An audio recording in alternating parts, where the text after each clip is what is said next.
ABS-CBN News and Current Affairs. Panig sa katotohanan, panig sa bayan. Kanina, signal number 2 itinaas na sa Northern Luzon.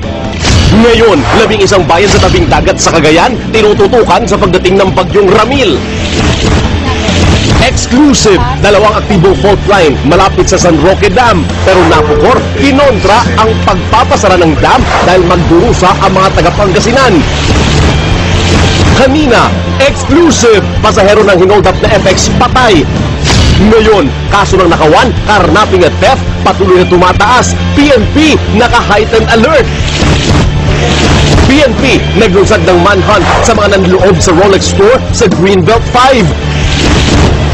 Comelec, walang balak palawigin ang voters registration kahit mahigit 6 na milyon pa ang hindi nakakapagparehistro.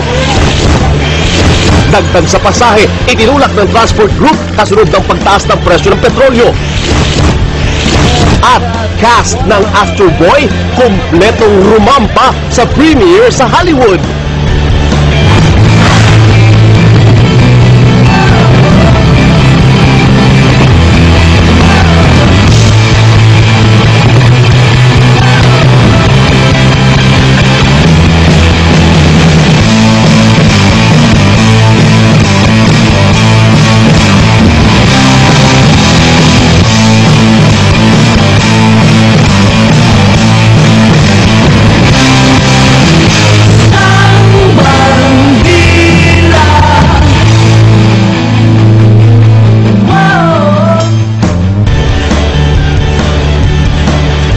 Sa mga balitang bumabandila, ang papalapit na bagyong Ramil ang isa sa pinaka-tinututukang bagyo ng mga Pinoy na hindi pa nakakabawi sa halos 2 linggong pamemerwisyo ng mga bagyong Ondoy at Pepeng.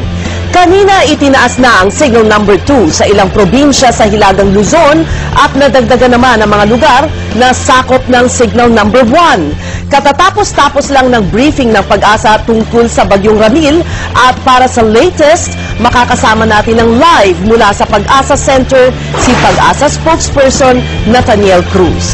Magandang gabi po, Ginoong Cruz. Magandang gabi, Ses. Ano na po ang latest sa bagyong Ramil? Ses, katatapos nga lamang ng press briefing at dito ay binanggit natin na bahagyang humina